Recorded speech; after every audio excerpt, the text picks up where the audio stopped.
What's up, everyone? Welcome to Carried Away, the weekly podcast where we nerd out about all things EDC gear and try to teach you a thing or two while we're at it. I'm Bernard, the founder of EverydayCarry.com, and I'm joined by our editor, Mikey. What is up? All right, so this is kind of a bonus episode. It's Saturday morning, and I just got back from SHOT Show. Dang, that must have been something. Yeah, so if you guys are tuning in and you've never heard of SHOT Show, I don't blame you. It's like a more of an industry thing, but SHOT Show is this giant trade show that happens every year around this time in Las Vegas. And it's for the shooting, hunting, outdoor, and tactical field, so SHOT, SHOT. And that's where a bunch of EDC brands and like tactical brands and whatever, they unveil all their new gear for the year, all the novelties, and, you know, bring in some of last year's releases too. So it's like that's where I try to go every year to get first look, hands-on experience with a bunch of these new and upcoming products. And then this year I did all that and then started making TikToks about it. So yeah, it's kind of a long event. I was there from Monday till Friday, or not Monday, Tuesday till Friday. But it does start Monday, I think, for like people who are exhibiting and stuff. I was just walking the show. It's also kind of crazy that it was kind of good timing for you this year because a lot of, at least the knife brands, they started announcing stuff like the day of Monday, and everybody just like started releasing new stuff during the week. So you kind of, I was sure you had your like work cut out for you walking the floors. Dude, I was there all that time, and there's just so much stuff. Okay. I honestly could only look at knives mainly, and I didn't even get to hit all the knife brands just because, you know, it's basically just me walking the show. And for context, this is at like the Venetian Palazzo convention center thing. So it's like in this like big hotel, there's like a casino and everything. How many floors were there? There were two floors that you were scoping out, but how many floors are there actually for the show? Well, so there's 2 floors. And then of those 2 floors, so like floor 1 is where the newer brands, the smaller brands, they don't have as big a budget to be in like the main stage. And that's in the 2nd floor. But then in the 2nd floor, there's this giant thing. You'll probably see footage of that if you check out our YouTube shorts and like TikTok and stuff. But then flanking it on both sides are like these convention hall rooms, like little, you know, auxiliary wings. And then this is new because I've been going to SHOT Show for several years, since, I don't know, mid 2010s.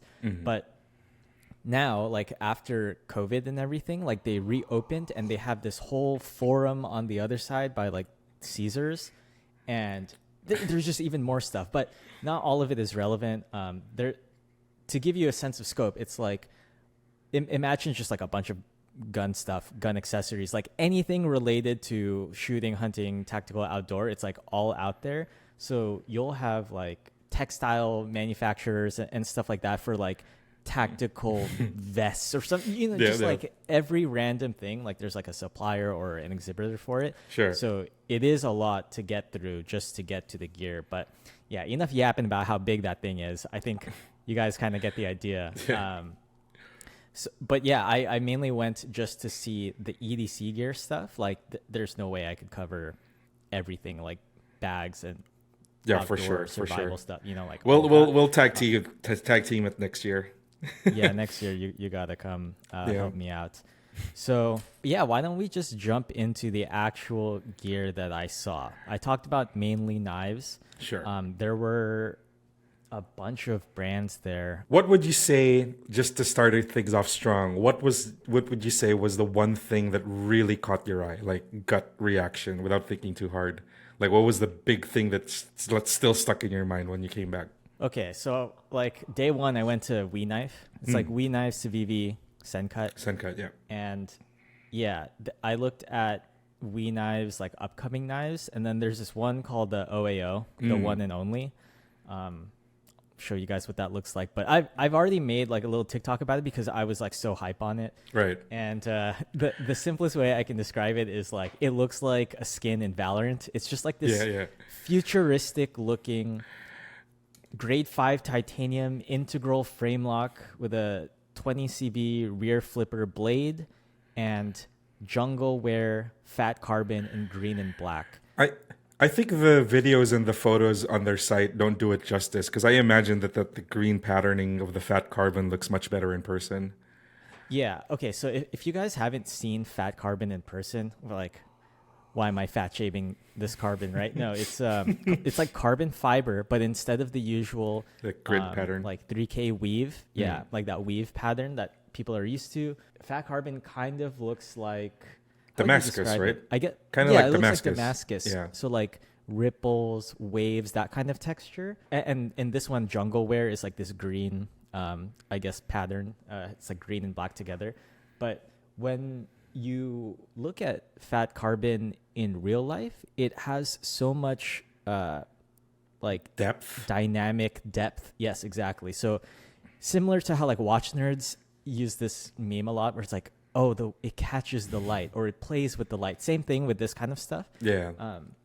So you see like the depth and just the dynamic change of light as you handle this knife. Yeah, and it's it complemented by the finishing of the knife overall. Yeah, I was gonna say that from the video you took, it looked like it had like a layer of sheen on top of it, on top of Yes. like the depth of the pattern itself. So I guess it doesn't really lend itself to video and photos, but if you see it in person, I guess would be much more impressive. Yeah, and I only have like 90 seconds to nerd out about that knife, and I couldn't do it fully in those videos, but like I didn't even get to fit into the script or like show in the footage. I kind of did, but like there's no pivot. It's like a hidden pivot, so it makes it even cleaner and more Sick. Yeah, there's nothing there.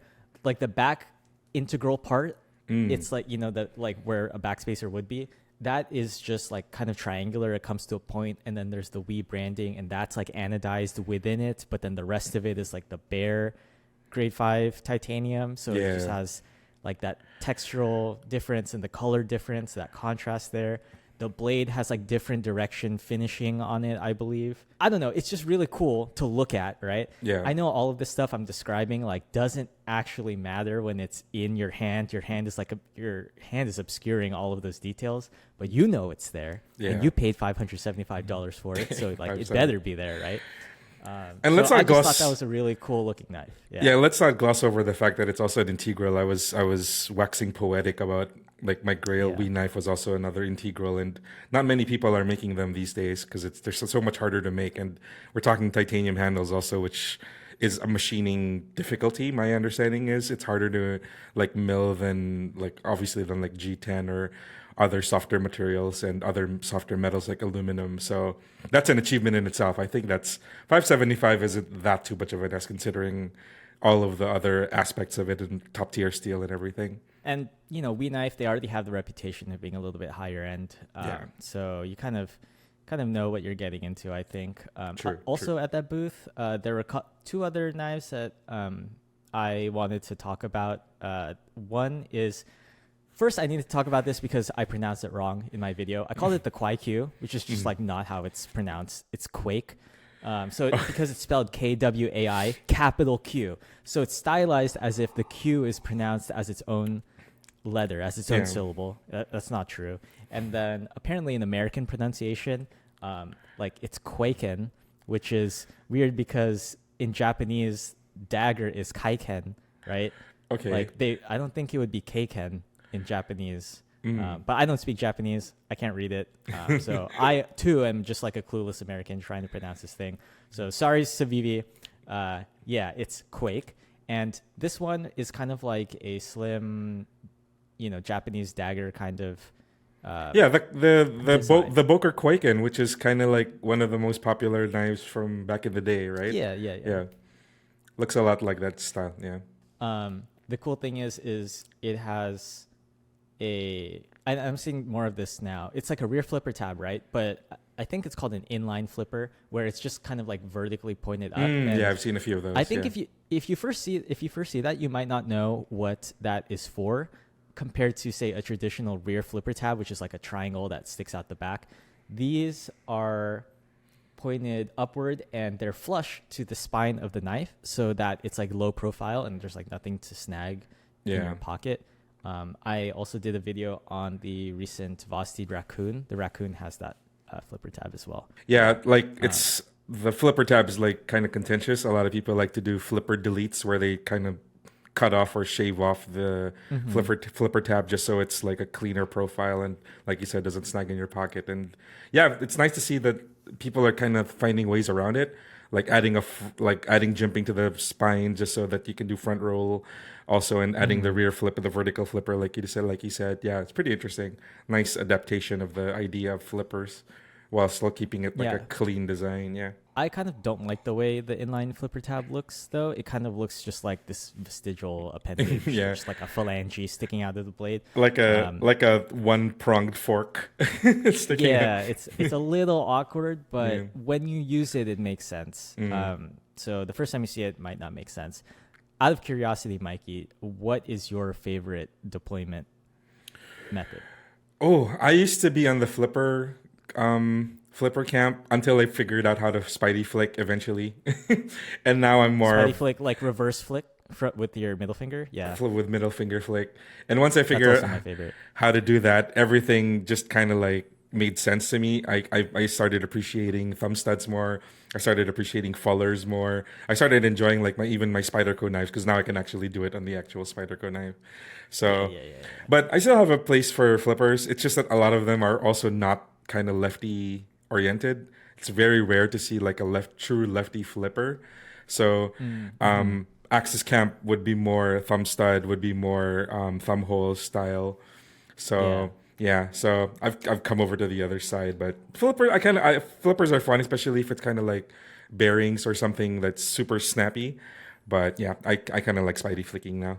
You got poor RNG being left-handed. Yeah, true. Birth. Yeah, because I think most flippers are liner or frame lock, right? Exactly. Or button lock, and none of those are truly ambidextrous. So true. Yeah. So at CIVIVI, there was another knife that I wanted to talk about that also uses this inline flipper, and that's the Ben Peterson Sendy. This one's pretty new, and I actually gave this an award. So if you guys didn't follow us before, every year at SHOT Show and other trade shows I go to, I would like hand out these little awards for what I think are like the best products in their category, and I gave the Ben Peterson designed CIVIVI Sendy the award for best multi-tool, and that's because it's kind of like a Swiss Army knife in a way. It's this really slim knife, I think designed for just like general outdoor use in EDC, but not like super hard use. And it has this inline flipper, and in the scales, there is a toothpick and tweezers, which is, I think, very useful and fun. Yeah. And the blade shape on the one that I liked, I think it was black G10 and like a spay blade. So I think that's really cool, that kind of shape. It's just something I can imagine, like, you know, you're out on the trail and then you're just like making a sandwich or something. Just like using a spay blade to like spread something on a sandwich. You're using the toothpick to like eat a grape. I don't know. It just seems very pleasant and useful. It's really cool. I like what they did with it. Like, it does look like a traditional-ish kind of knife, but it's a liner flipper and an inline flipper. And I really like that idea of putting stuff in the scales. I mean, this is not like a usual thing.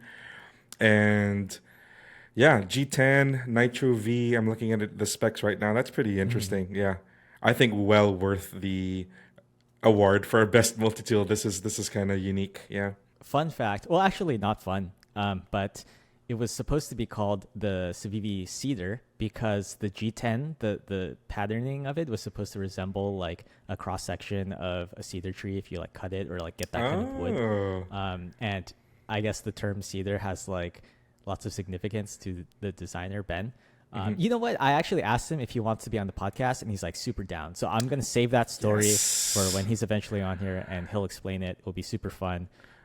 So yeah, that was exciting. I'm looking at another cool thing I noticed on the photos. The G10 is two-tone on one of the photos.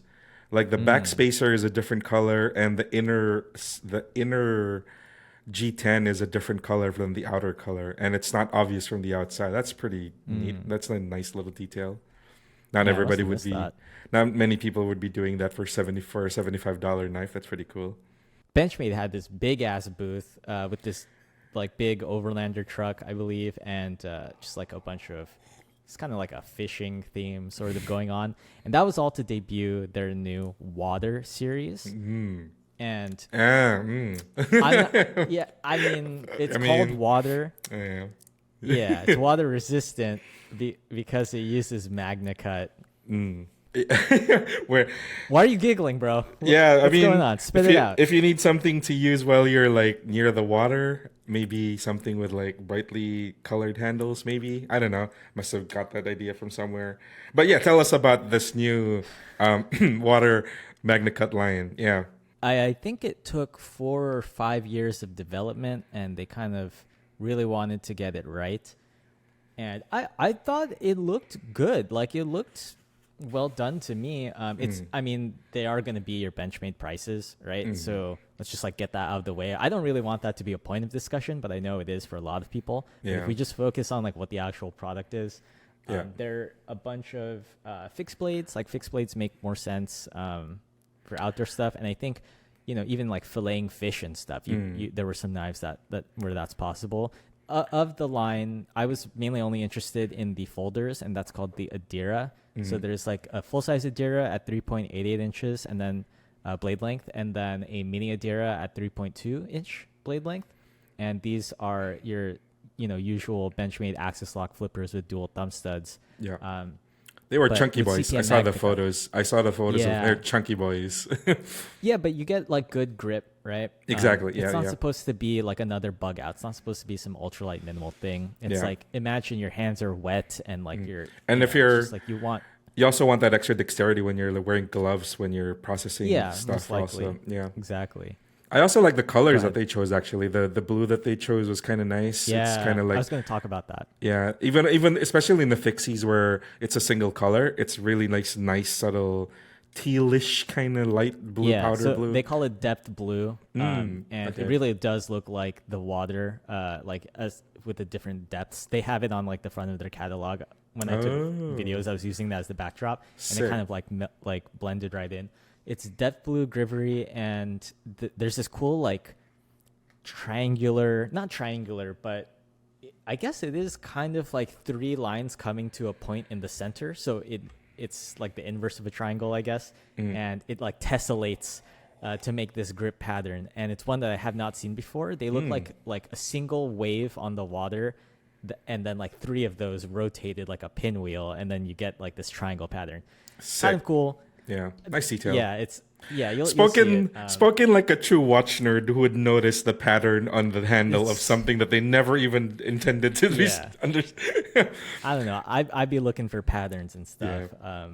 So it's I mean I'm there. It's it's hands on. Cool, I'm up yeah. close. I might as well report I mean, on it. I'm right? not saying that as a derogative thing. I Okay. think that's pretty cool that these are the things that we like. These are the things that we nerd out about, like finding small details that make sense and has a story behind it. I mean, I'm all for that. But Sure. that's not the big thing I'm excited about for Benchmade. Tell us about the Balasongs. Let me finish nerding out though. Speaking of the colors, so you have depth blue. What's Sure. a great contrast to blue? Orange. That's what the thumb studs are. So I think that looks sick. Oh, that is Secondly, sick. Okay, that's good. I believe there's also a cool lanyard that you get, like a paracord lanyard that's also orange. But the Benchmade logo that's like on the blade, it's actually white. And I think that is that process where it ends up being white is more corrosion resistant than their standard like laser process. So last detail, want to get that out of the way.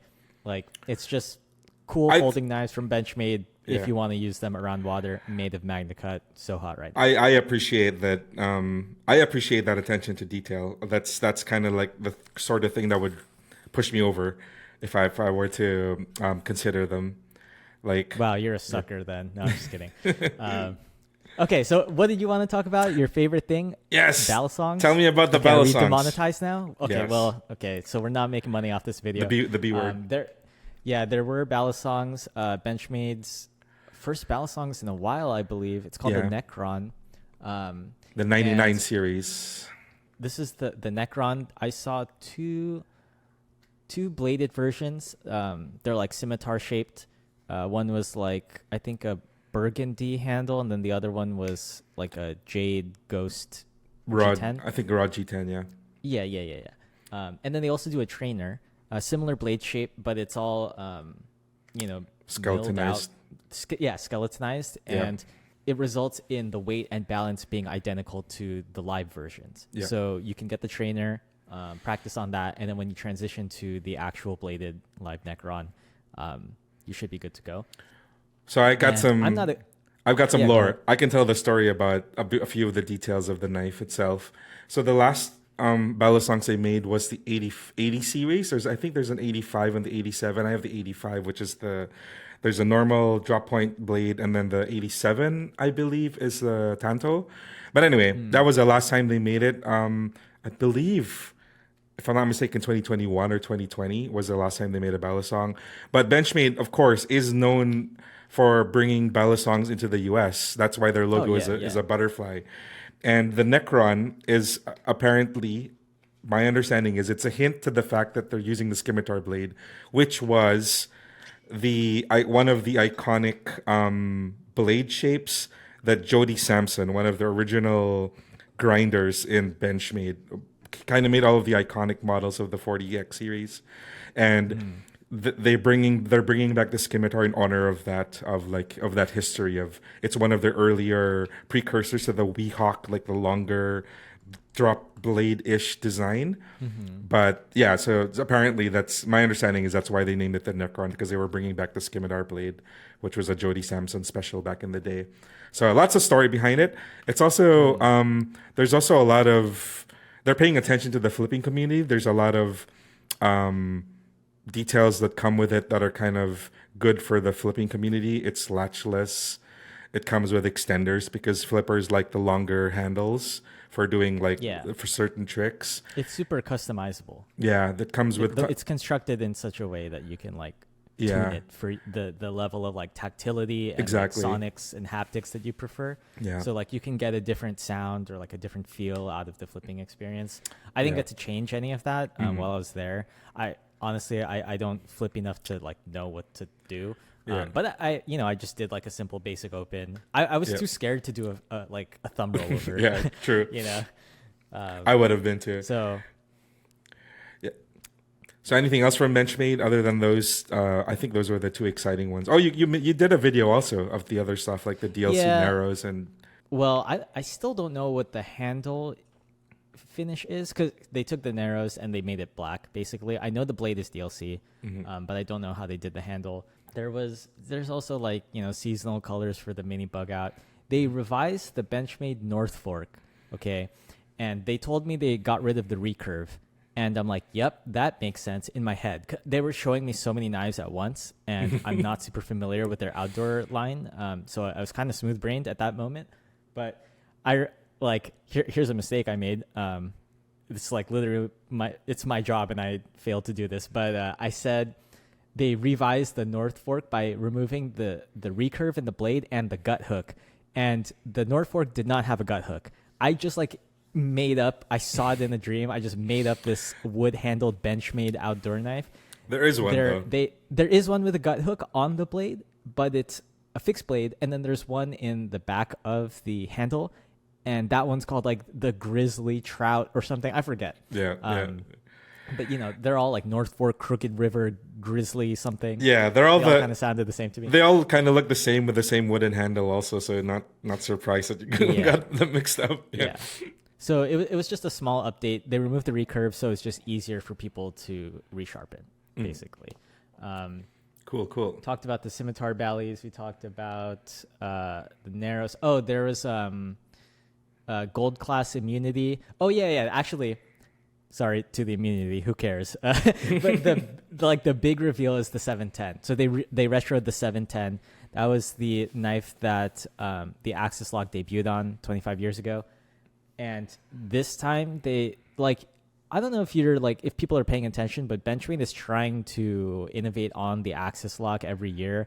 They did it last year, or was it last year? Yeah, with the narrows, because they got a functional Axis Lock in a very thin knife.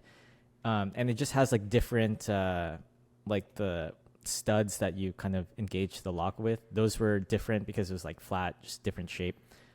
They're bringing some of that to the 710 retro, but they're changing the way the springs work entirely. So they're no longer like externally placed omega springs. It's like coil springs that are flush inside of the liner, and it just looks bigger. And I'm not entirely sure how it works because the rep was kind of just showing me like through the knife and not an exploded view, so it's kind of just hard for me to understand that in the moment. But we'll try to get that in our hands and figure out how it works. Yeah.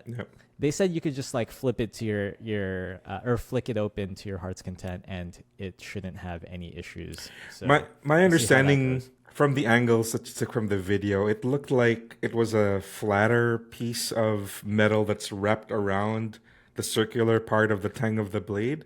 So rather than it's like the omega spring is this tiny like paper clips thin. Yeah, I was gonna say paperclip thin piece of metal. Inspire confidence. Yeah. Yeah, and they have been known to break, and people like make a big deal about having to replace them and all that fuss. But now it looks like it's like a flat piece of metal that's like super. It looks more like a car spring, like you know how car springs are more like flatter. And I'm talking out of my ass. I'm not a car brain guy, so anyway, yeah. That's what came to mind. But yeah, it's interesting. It's nice to see that they're still innovating on the lock, even though they don't own the patent anymore, and at least, you know, doing new things and making it sturdier and giving you more value for the knife. And the knife itself looks pretty cool. Looks like a precursor to the it reminds me of the older Benchmade designs. It's kind of like longer and narrower. So that's pretty cool that they brought it back. It reminds me of what was the classic Benchmade integral that's like super rare. I know this. Oh my god, Anthem. There you go. Yes. Perfect. Yeah, it kind of looks like that longer blade-ish design. It's pretty sleek. Yeah, it's pretty cool. Yeah. Funny thing about the Anthem though is like when that came out, everyone's like, "Oh, it's like so expensive, so stupid. Like I hate this." And then now everyone wants one. Oh man! Now that it's gone. Anyway, so okay, we're talking about Benchmade. I think we're good on Benchmade. You know, solid showing from them. I gave best outdoor gear to their Adira line for the water thing. Yeah, on to the next award. What's the next award that you gave out?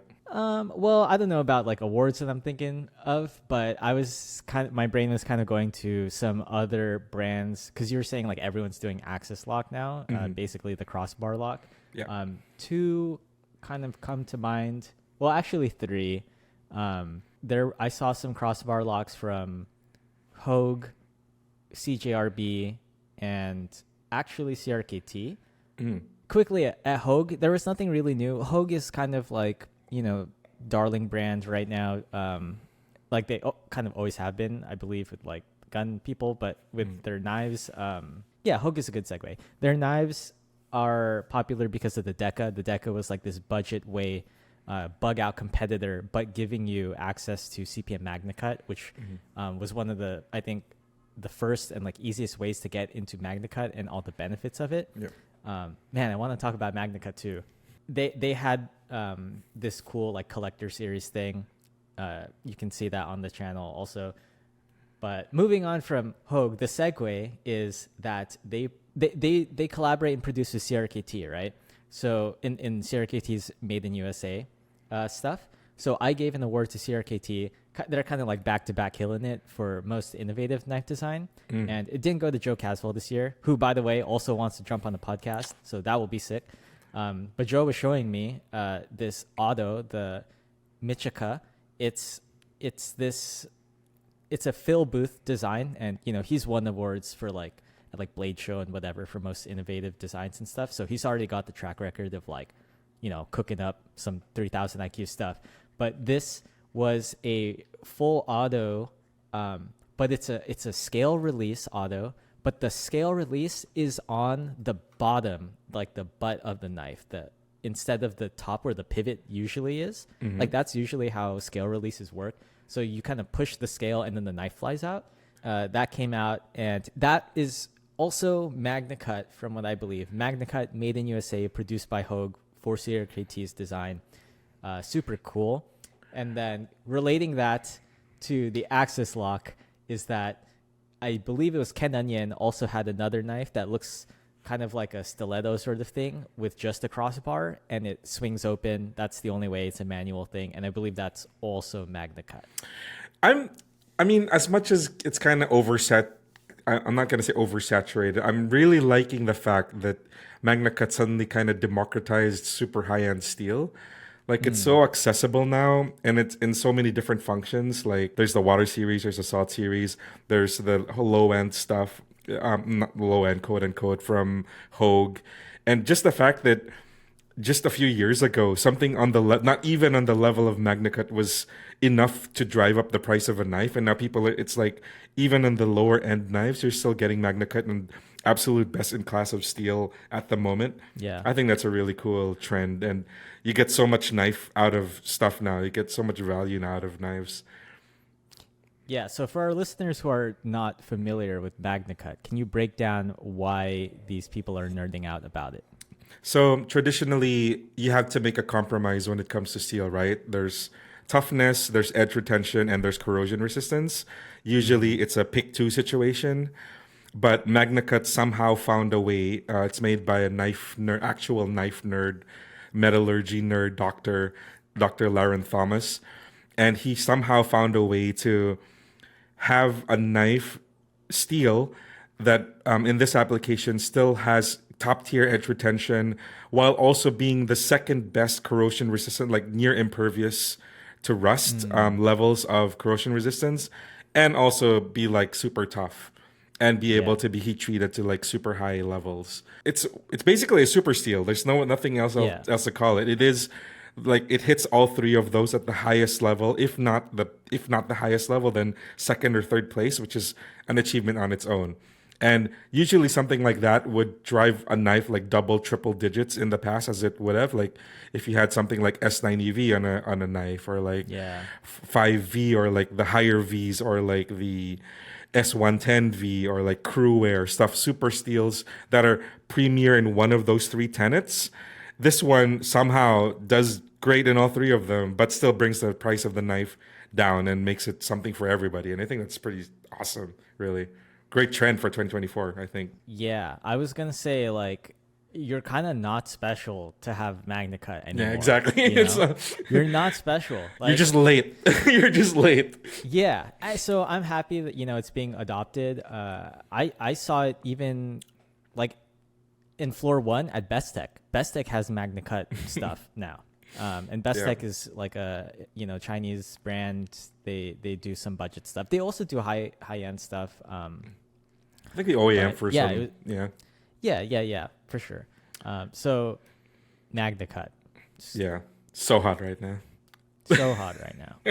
But okay, so sidebar. If you're listening to this, right, this is your first time hearing Magnacut or about Magnacut, do you need it for EDC? Do you need anything more than a utility blade for EDC? To be honest, I think you don't. But if you're able to get it within your budget in a knife profile that you like, in a knife design that you like, why not, right? If you can get the absolute best in something that you can actually afford, why not, right? If you can. Yeah. So I would say I don't think you need Magnacut because knives have been carried and used for years before this thing came out.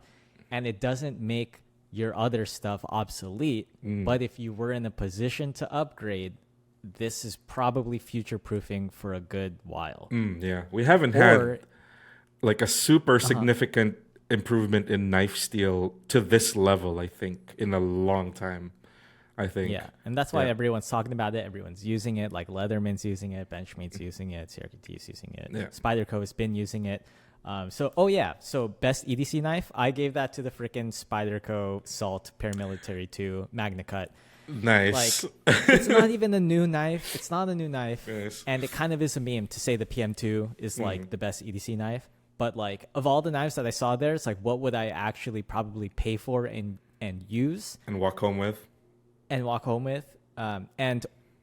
I think it would be the Spyderco Paramilitary 2 Salt in Magnacut with the textured G10 handles and the blacked out blade. It's just like the most corrosion resistant. Looks cool. I don't like the yellow stuff. It's grippier. I don't know. I think it's just solid. I was gonna say that's a very Mikey knife pick. PM2 in the all black. That's not something you would have picked. I would have imagined you would have given it to the Hogue, the Misto, because that seems like more. But okay, one, it's harder to Spidey flick dual thumb studs. True. And then Fair. two, it's like I wouldn't recommend a collector series knife to most people, but I could easily recommend a PM2 in Magnacut. True. But even then, not PM2 over the Para 3? You would choose the PM2 over the Para 3? I looked at the Para 3, and I don't know if it's because I'm used to the PM2, but the Para 3 just like felt small, and I don't think it helped that it had yellow FRN handles. I don't like those. I see. Did it feel like the G10? Did it feel? Oh, okay, so if you're comparing it to the larger PM2 and G10, then the FRN in that smaller size would probably have felt significantly lighter. Toy-like. Exactly. Yeah. Because I have the Dragonfly. I have a couple of Dragonflies, and those are pretty much toys. They're so small and they're so lightweight, and I can imagine that like barely a step up in the Para 3 size wouldn't be that much of a weight difference to be substantial in hand. Yeah. Okay, I can see it. And other than that, not too much newness from Spyderco that I saw. I asked the rep because they had this giant catalog, and I'm like, "Yo, so is anything like brand new?" They're like, "Oh, we didn't announce anything new, but there's some stuff from like I guess November." I was like, "Okay, thank you." So I gave them that award. Oh, freaking! I think it was Eric Glesser was Eric there. Glesser, yeah, Sal Glesser's kid. And I missed him. Oh, what? Didn't you miss him last year too? Well, because like I only got to I swung by Spyderco like last day. Okay, fair. Yeah, and I think he was like at lunch or something. I'm not sure. I mean, that would have been cool because if you watch like any SHOT Show videos of people interviewing Eric Glesser, he's so passionate about knives and he's so passionate about Spyderco. You just kind of get, when he talks, you fall in love with knives all over again, the way he talks about it. I think that's really cool that the head of the company is still passionate about their products and still trying to innovate and still trying to come up with new stuff. And always, like, Spyderco has been doing this for 15 years, 20 years already. Every single year they're releasing new stuff. They're producing knives on the scale of that nobody else even comes close to.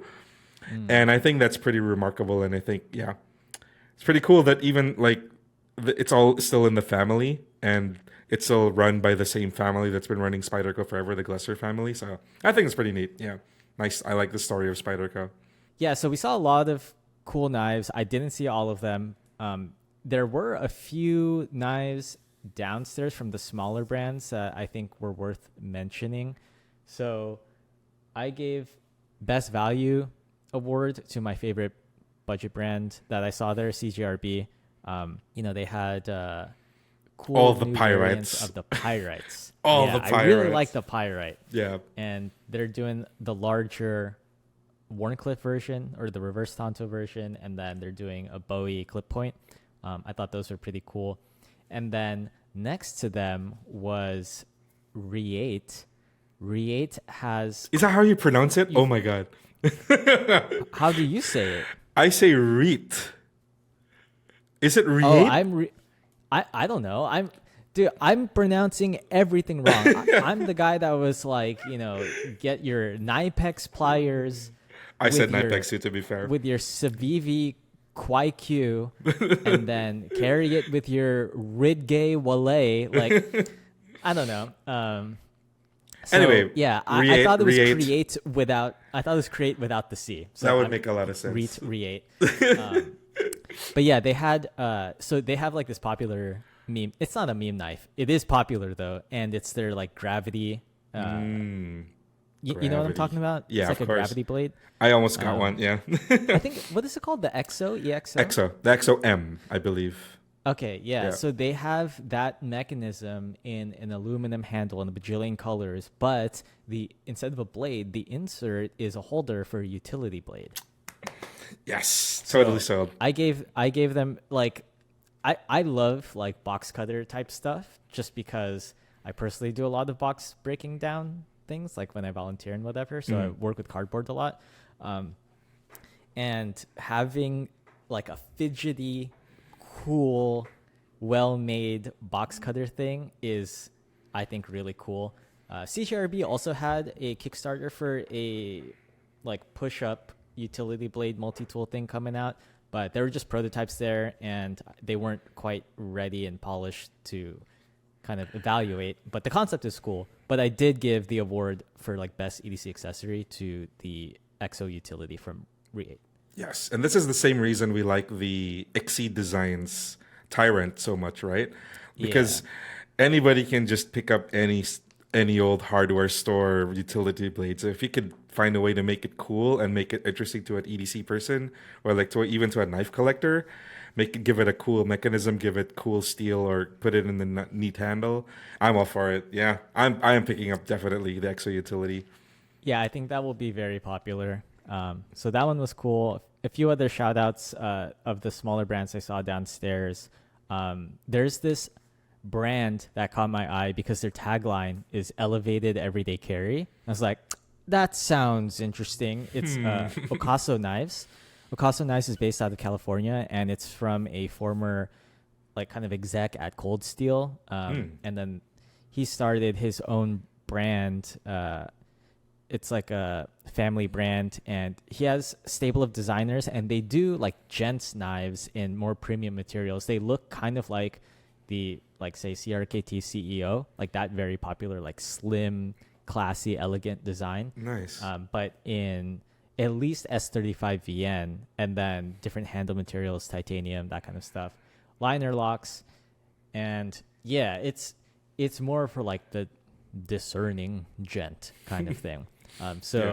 I like how most of SHOT Show is kind of like, you know, they're like, I'm in my watch brain right now, but they're like tool watches, right? They're like tool knives, users, like that kind of stuff.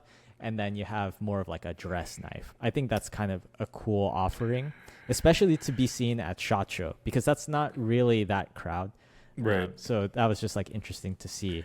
So I'll try to get hands-on with that stuff. I think it's interesting. They have this desk knife too. It's like two identical chisel ground blades in half that are held together by a magnet.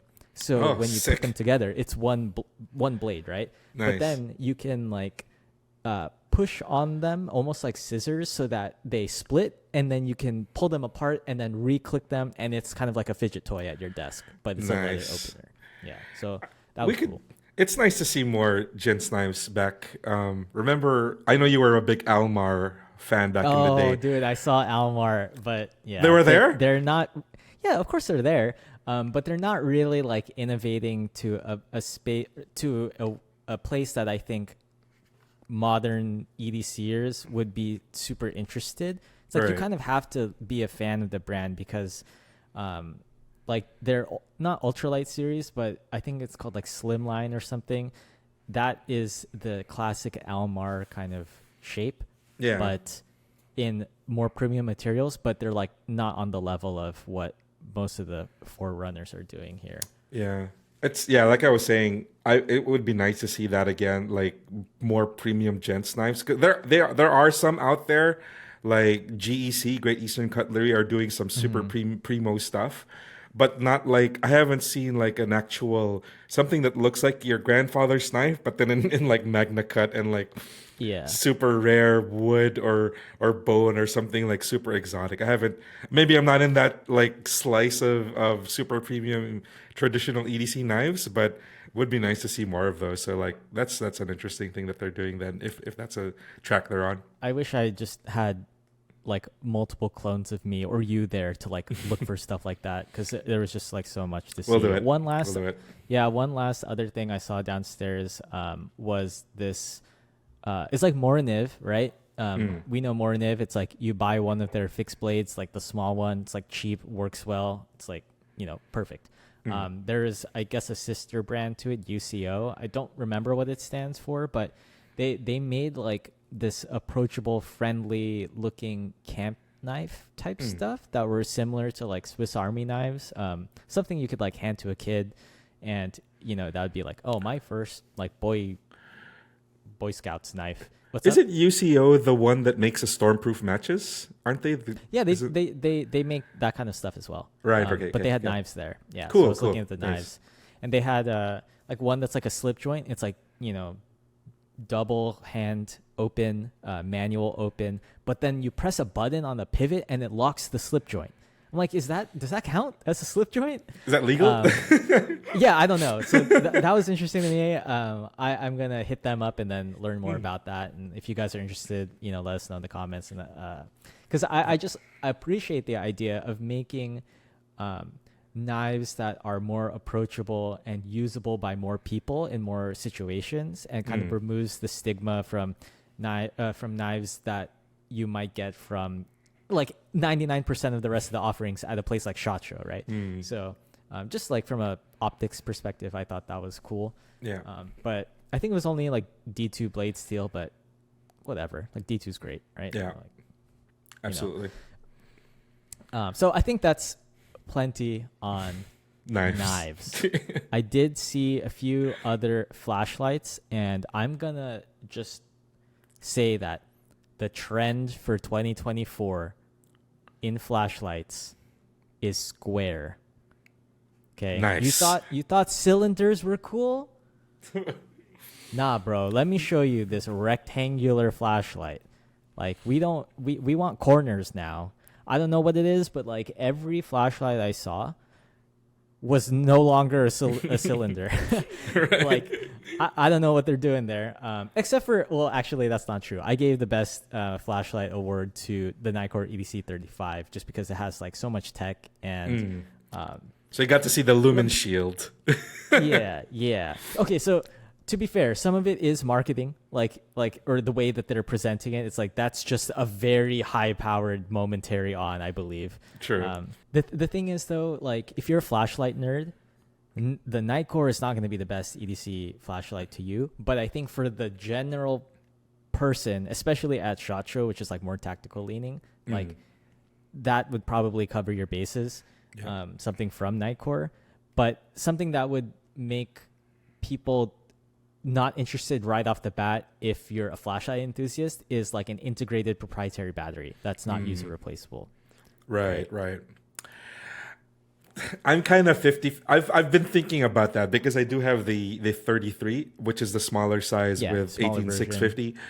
I have been thinking about that a lot, about my use case, and I think that for the use that it promotes, I think it's all right.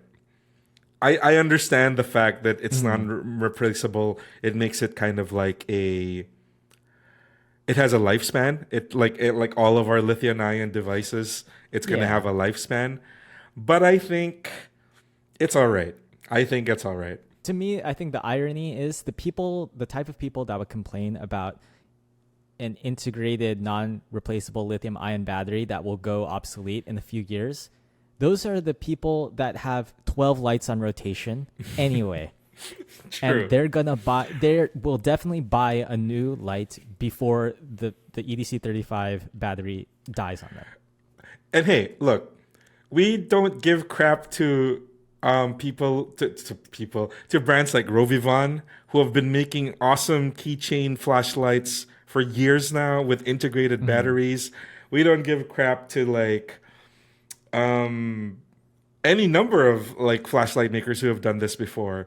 I think it's just because we have an association with Nikkor of not doing this before. This may be something new they're doing. There may be some good reasons why they're doing it. One of them could be space savings. It may be minuscule, but there may have been a reasoning behind space savings in the flashlight to make it smaller.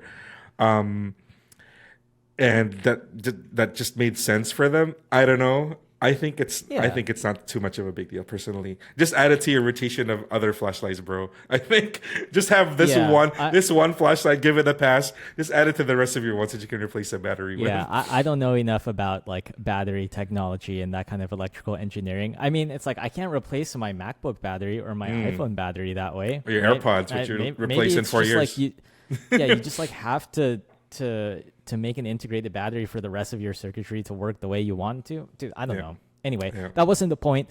The point was cylinders, aside from that light, are out. Nobody wants those. I think this is a trend that I'm seeing, okay? And I think it's just funny. I don't know why, but like it started with the Surefire stiletto, as far as I can tell. So kind of ahead of the game. Surefire did have a new stiletto, but it was not interesting enough for me to like really look too much closer because it looks like there are other two stilettos. Yeah. And if you don't know what I'm talking about when I say rectangle, some examples, and we'll show this on the screen. It's a remote. Yeah. It looks like a remote. It's like a candy bar kind of shape. Yeah. And yeah, even like my Apple TV remote, like that could be like an Olight Arkfeld Slim or something. Also, the Streamlight Wedge, which came out a few years ago, that's a fantastic light. Which also has its built-in lithium-ion battery, which is also, I mean, it's fine. So, yeah, it's all cool. Speaking of the Streamlight Wedge, there's the Streamlight Wedge XT. That came out, which is smaller. And the switch is moved from a side switch to a rear switch. Yeah, rear cookie. And it has a lower low and a lower max. But to me, it's more suitable for everyday carry because the minimum is not 300 lumens and it's just smaller and you can like overhand ice pick grip it because it's shorter. The original wedge is like a little bit long, so you're kind of forced to use it in an underhand style, and that just might not be the most ergonomic for whatever your lighting situation is. Yeah. So we've seen the Surefire Stiletto, Streamlight Wedge, X and Wedge XT. Olight Arkfeld Pro, I saw that at the booth. Coast Slayer Pro is there. That has a dual LED output that you can choose basically the focus.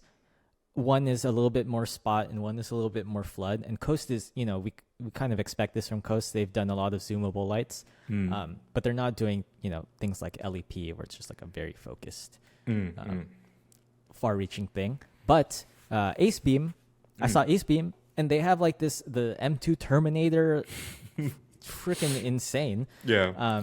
That thing is an LEP and high-powered LED in this like squarish chonker shape. Yeah, we featured the M1 on the site and it was super popular. Like we got so many hits on that weird looking cigarette box looking thing. Yeah. I feel like that's more of like out of curiosity, like what even is this? Right, then, like, I will carry this. Yeah, and I still think that that's true for things like the M2 Terminator. Like, man, even the name is just like, I should not be allowed. Like someone like me, I'm not responsible enough to own one of those. Okay. I need to run it back and like throw in some old school cred here. One of the first brands that did the squarish light was Cool Spy, which is kind of like what the Terminators remind me of. Like they're larger. Cool. Isn't it Cool Fall? Cool Fall. Yeah, exactly. So the Terminators kind of remind me of like a really fat version of the old Cool Fall Spy flashlights. Yeah. Those are like $3,000 to $5,000 just for people who are interested. Don't look it up. But yeah, square flashlights are back, I guess. Dude, there are more. Rovi Von's doing their Angel Eye series. I think it was like the E5 or something similar. Yeah. They're coming out with a new Pro version that has side lights on it. So it's just like, damn, these things are getting more LEDs on them, more LEPs on them, more RGB emitters on them. Yeah. And they're just getting less and less circular. Right. So the future is rectangle. That's the meta. Yes. The future of flashlights is rectangle. Corners and edges. Let's go. Yeah, I think that's like pretty much not everything at the show, obviously. Of course, yeah. But it's everything that I saw and can remember in this past hour of us talking. Last thing, did you get to see any bags at all? I saw a bunch of bags on people, but I didn't get to look at too many bag booths, and I think it's because like a lot of the bag ones are in the flanking rooms or like in a different building altogether. So it's like very hard to get to. And a lot of them they're not strictly EDC. They're more of the tactical outdoor hunting ones, right? Yes. So it's going to be like, if you're okay with EDCing something with Molly all over it, then like then these are bags for you. But I think most people would probably not want to do that, right? Like myself included.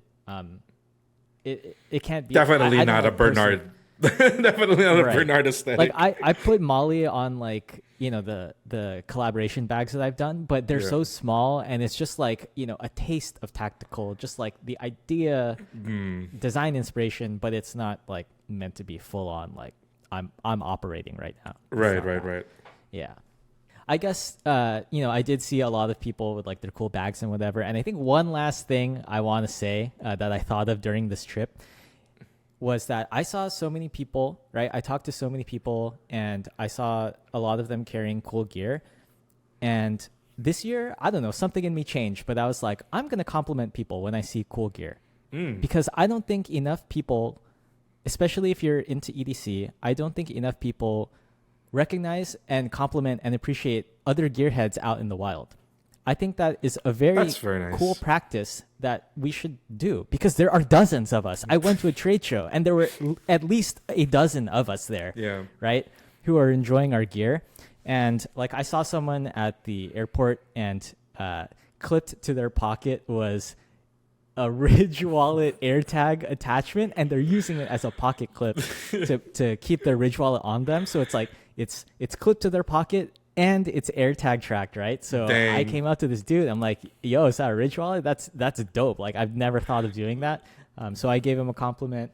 I've seen people with like cool watches on. The guy who's showing me stuff at Benchmade, he was wearing this really small vintage watch. It was like a Bulova, and I asked him about it, and he's like, "Oh yeah, I don't really know anything about it, but it doesn't run. It was my grandpa's. He gave it to me." I felt kind of self-conscious about wearing a small, like old watch to the show because I know everyone here, and everyone does have like Rolexes and stuff there, or just like a giant Pro Trek or something,